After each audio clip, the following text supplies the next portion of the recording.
Comenzamos con la atención puesta en la actualidad y saludamos a nuestra invitada que se encuentra al otro lado del teléfono. Ella es presidenta de Tagoror Norte, también ha sido consejera en el Cabildo de Tenerife, senadora, diputada en el Parlamento de Canarias. Fidela Velázquez, buenos días. Hola, buenos días. Fidela, que me olvidaba yo, y alcaldesa de San Juan de la Rambla. Ahí que sin duda lo mejor es lo que mejores connotaciones ha dejado por la cercanía con las vecinas y vecinos de ese norte. Sí. La primera pregunta, Fidela, ¿cómo está el norte? Pues el norte ha pasado una noche bastante accidentada. Empezó el viento fuerte hacia mitad de la tarde y lluvia. Y bueno, por zonas ha hecho daño, ¿no? Ayer, por poner un ejemplo, en el municipio de Los Realejos, pues cayó una torreta que dejó prácticamente sin luz a una parte importante de la población de Los Realejos. Y luego daños de todo tipo, caída de ramas, arranque de árboles, daños en las propiedades particulares, ¿no?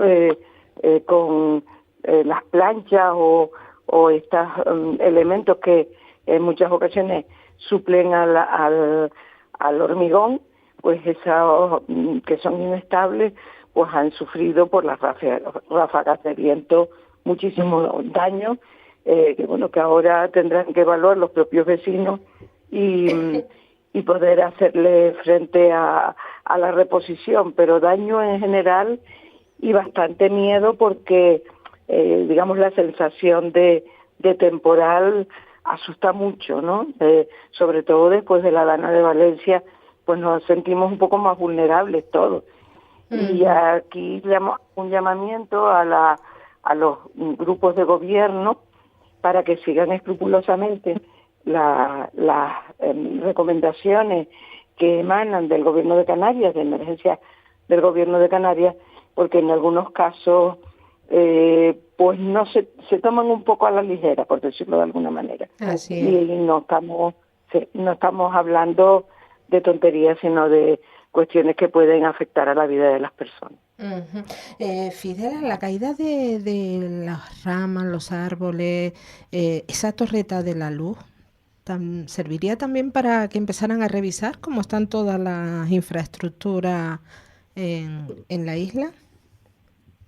Yo lo creo así, Tere. Yo honradamente creo que muchas infraestructuras merecen una revisión a fondo.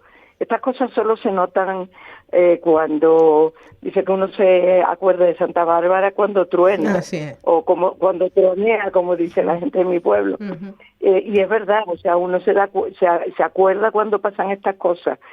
En mi etapa de alcaldesa, la seguridad era una de las cosas que yo tenía más en cuenta porque, bueno, pues porque sabía que después se produce lo irremediable. Por ejemplo, y en el pueblo de rejas para las aguas pluviales, porque había zonas donde la carretera era el cauce. Al quitarse en su momento, cuando se asfaltaron las vías, al quitarse los tomaderos, que sabiamente los antiguos mantenían y que además salía en una ordenanza del Cabildo del siglo XVI la obligatoriedad de tener tomaderos y de limpiarlos antes de las lluvias. Entonces una de las cosas que instalamos fue una serie de rejas captadoras de las aguas pluviales que bajan por las pendientes a gran velocidad para conducirlas directamente a los barrancos y los barranquillos.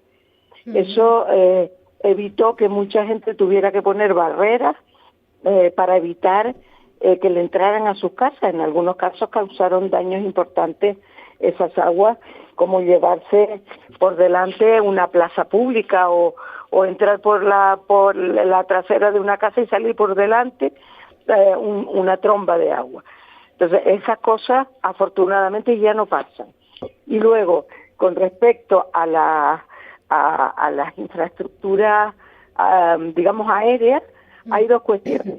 Los taludes producen en momentos de viento, sobre todo de viento que viene después de lluvia, que aflojan el terreno, los taludes se ponen muy inestables y muy peligrosos. Nosotros tenemos una zona en la carretera Tenerife 820, que es la mal llamada Tenerife 5, que pasa por San Juan de la Rambla y pasa por Los Realejos, que está al pie de un gran risco, de un gran farallón que se llama el Risco del Mazapé. Esa zona, que ha estado siendo reforzada por el Cabildo estos últimos tiempos, ese refuerzo viene después de muchísimos desprendimientos en épocas de lluvia y de viento. Desprendimientos que yo siempre digo que Dios proteja a los inocentes y que le ha caído arriba a coches, pero no ha habido víctimas mortales. Pero claro, es que no se puede dejar la cosa al albur de lo que pueda ocurrir. Como digo, el Cabildo ha estado reforzando ese farallón, ese gran risco en estos últimos tiempos. Yo creo que los ingenieros que hacen esos proyectos debían darse una vuelta por Madeira, ¿no? Porque ese control de los desprendimientos no es solo de mallas, sino que es de un escalonamiento del propio risco, donde un desprendimiento más alto cae sobre una pequeña meseta y no cae a la carretera. Habría que dar una vueltita por allí porque de los demás también se aprende. Sí, yo creo. Ahora, ¿sí? Continúa, Fidela. No, y la otra gran, digamos, o el otro gran peligro de altura son precisamente los árboles, que hay que tenerlos podados, obviamente, porque las ramas, digamos, adventicias ni siquiera permiten que crezcan bien, se le poda, y sobre todo comprobar la estabilidad de esos árboles. En algunas ocasiones se ve que se podan árboles, a veces sin ningún motivo, pero sí que habría que ver, que para eso hay técnicos, ingenieros agrónomos, que conocen el tema de los árboles, para que estudien esa estabilidad. Cuando eso ocurre, por ejemplo, yo tenía un drago peligroso en el municipio que botaba su rama, y entonces quisimos quitarlo, pero una ingeniera agrónoma se ofreció voluntaria para hacer un estudio del drago y descubrió que es que el drago no tenía por dónde respirar, porque estaba aprisionado por el asfalto y por el cemento. Y entonces dijo, vayan descubriéndole para que no se constipe poquito a poco las raíces del drago, que empezará a crecer naturalmente y dejará de botar las ramas. Efectivamente, así fue. Por tanto, hay que recurrir a los técnicos, aunque a las administraciones les parezca que es un gasto, hay que recurrir a los técnicos. Y luego, la tercera parte, que ya no corresponde a las administraciones públicas, corresponde a los suministradores de servicios, Endesa, Telefónica, etcétera.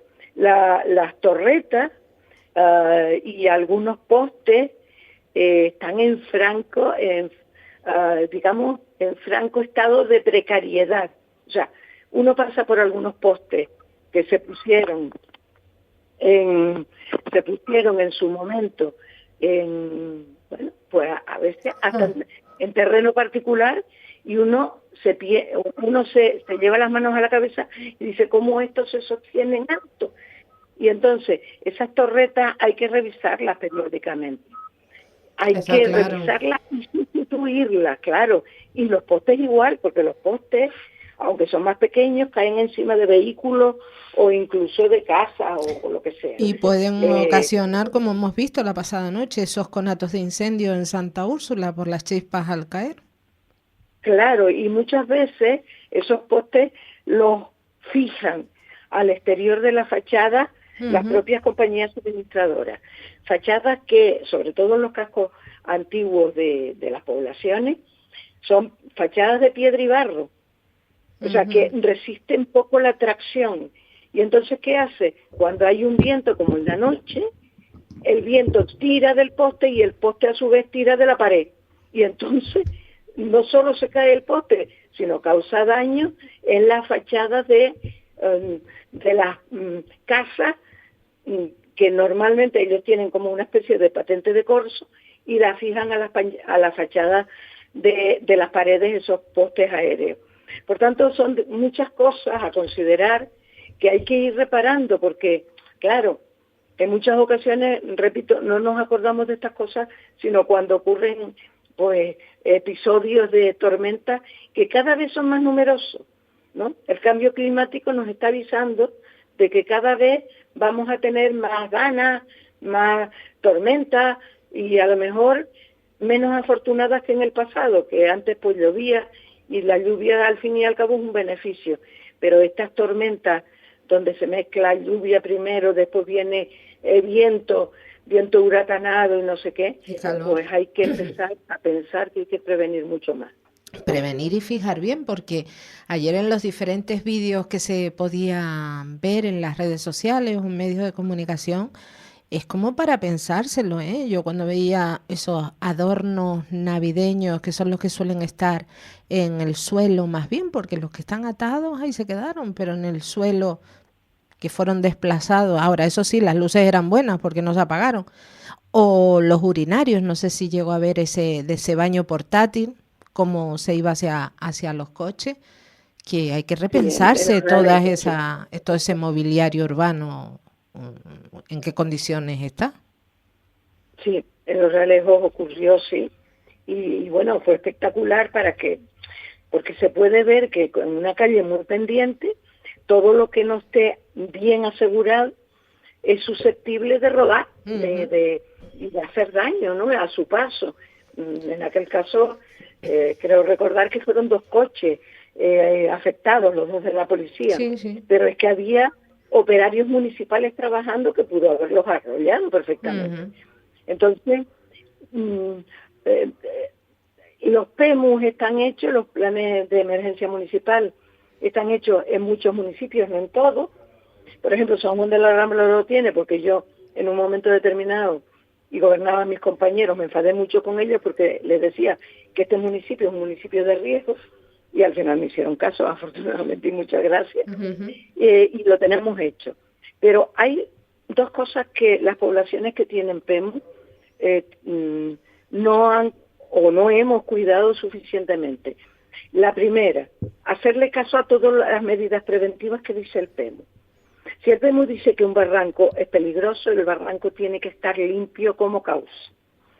Si el PEMU dice que tenemos que tener una serie de empresas suministradoras para, en un momento de riesgo, pues hacerla abrir y sacar palas, picos o lo que sea para el personal municipal, la empresa tiene que estar con nombre y apellido.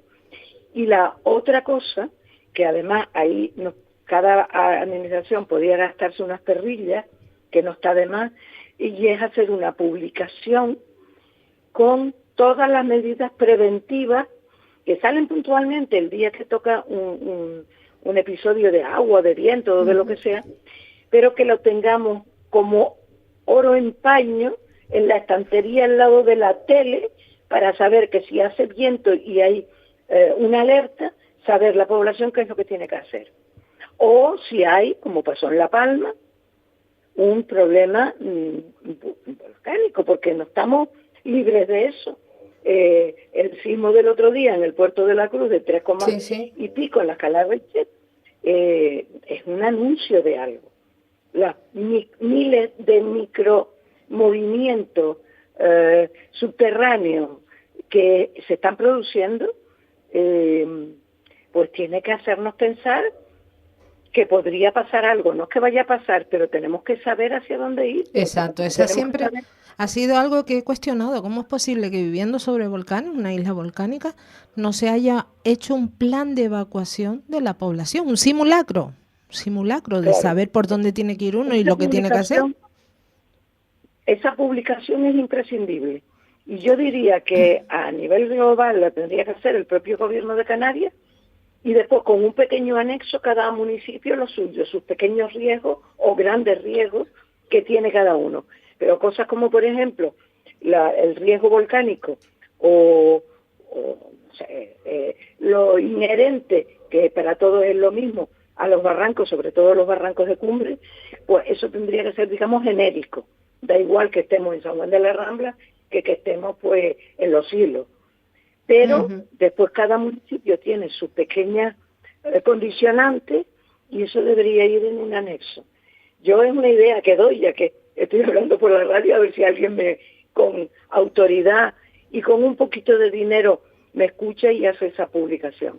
Porque es verdad que los vecinos de a pie no tienen por qué saber la mayoría de las cosas que yo estoy diciendo aquí. Exacto. Yo lo sé porque fui alcaldesa, pero la mayor parte de la gente no tiene por qué saberlo. Claro, Fidel, y que cada uno tiene sus competencias y sus responsabilidades. Bastante tienen con la gente de a pie, las personas de a pie, de salir a trabajar para pagar impuestos, para tener todo. Corresponde a los representantes políticos darles esa seguridad, ¿no? Para más vale evitar, ¿no? Preventiva. Otro asunto que quería plantearte, ¿cómo está la agricultura por la zona norte? No sé si el viento vi algunas imágenes de esas fincas en el Sausal, Ravelo y demás, y no sé cómo va a quedar todo. El viento hace mucho daño. En este momento hay la papa que se planta de temprano para coger ahora, sobre todo de cara a las fiestas y tal. Afortunadamente mucha de ella ya estaba cogida, ¿no? Que se retrasó incluso la recogida de la papa por las lluvias, ¿no? Porque con el terreno mojado no se puede recoger. La que está cogida no pasa nada. Y desde luego, si estaba a punto de cogerse, pues tampoco, porque si se troncha la rama, se puede coger porque el tubérculo ya está, digamos, maduro, ya está para coger. Pero a aquellas otras plantaciones que están mimositas, que están recién plantadas o aún no ha madurado el fruto X, todas esas plantaciones han sido arrasadas con este viento, eso está claro. Qué pena. Es decir, que hay como dos niveles, uno que hace menos daño, que me parece que podría ser la mayoría, ¿no? Que ya se recogieron o que están maduras y que es como cuando se corta la rama para después cogerla. El viento actuó como eso, como el recorte gratuito de la rama. Pues esas se salvan, pero las otras no. Las otras plantaciones que decimos que están mimositas porque están muy, muy pequeñitas todavía, pues con eso arrasó, con todo. Y entonces, bueno, fue un daño como siempre. La agricultura, la hermana pobre, en la que nadie piensa, pero que le causa mucho daño estos tiempos, sobre todo de viento. El agua no hace tanto daño, pero el viento, y sobre todo el viento después del agua, que puede arrancar de raíz. Claro, pues está floja la tierra. Claro. Ahí sí hace daño, mucho daño. Pues entre el viento, la sequía y la burocracia, ¿qué panorama queda la agricultura en Canarias? Tenemos un momento muy, muy, muy delicado, porque el personal es poco, muy poco. Me refiero yo siempre pedí por activa y por pasiva a los responsables agrícolas que aumentaran la plantilla de los técnicos de agricultura, pero sobre todo de los técnicos a pie de campo, de asesoramiento, de ayuda, de no sé qué, porque efectivamente la burocracia es tanta que la mayor parte de los técnicos están en labores burocráticas, muy a su pesar, ¿no? Pero lo tienen que hacer porque tienen que ayudar a los agricultores, por ejemplo, a reclamar un seguro por una cuestión de este tipo si tiene sus terrenos asegurados. Entonces, poco personal y luego se repite una y otra vez, en esta ocasión en los presupuestos del Cabildo, justamente, que es la que provee de las oficinas técnicas de ayuda al agricultor, se repite de nuevo una cosa que yo no entiendo, que es el recorte en investigación. Los actuales presupuestos para el año 25 del Cabildo, que se aprobaron hace poco, tiene un recorte importante en investigación. Ya de por sí la partida de investigación es mínima. Si es mínima, manténgala, al menos no me quite, como decía mi padre, no me dé usted, pero no me quite, ¿no? Claro, porque claro, que no reste. Es lo menos que se le puede pedir. ¿Y por qué hace falta la investigación? Pues porque hay un montón de cuestiones que están un poquito a la mano de Dios, y voy a poner sobre la mesa dos. No se ha resuelto aún 20 años después, bueno, 20 no, pero casi 20 años después, el problema de la podrilla guatemalteca, la Artesia solonífera, que afecta a la papa y que no se ha resuelto y que hace perder año tras año, digamos, la cosecha de los agricultores, y más grave, impide la exportación de papa por la plaga. Bueno, pues eso sigue sin investigarse suficientemente, y ahí estamos tirando del hilo y en manos, incluso la población local, de los importadores, cuando podíamos tener cierta soberanía alimentaria en temas, por ejemplo, de las papas. Y luego hay otro tema importante donde la investigación tiene que llegar, y voy a abrir un melón muy grande. Es el tema del uso de los glifosatos en la agricultura.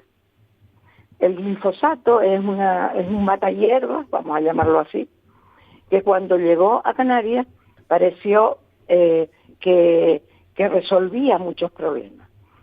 Y le quitaba trabajo al agricultor, que es el tema de quitar las hierbas de los cultivos para evitar o para favorecer que el cultivo se diera mejor. Bueno, pues ese glifosato es cancerígeno. Las empresas que lo comercializan, una empresa muy famosa, Bayer, ha tenido que pagar indemnizaciones multimillonarias en Estados Unidos por efectos del glifosato. Aquí se sigue empleando y se necesita investigar las consecuencias, ya no solo del uso en campo, sino las consecuencias del uso indiscriminado y sin avisar en la limpieza de vías, de carreteras, etcétera. El Cabildo sigue usándolo. Pues nos quedamos sin claro. tiempo, Fidela, se acaba el Vale. tiempo. Estoy anotando este tema para sacarlo una próxima vez.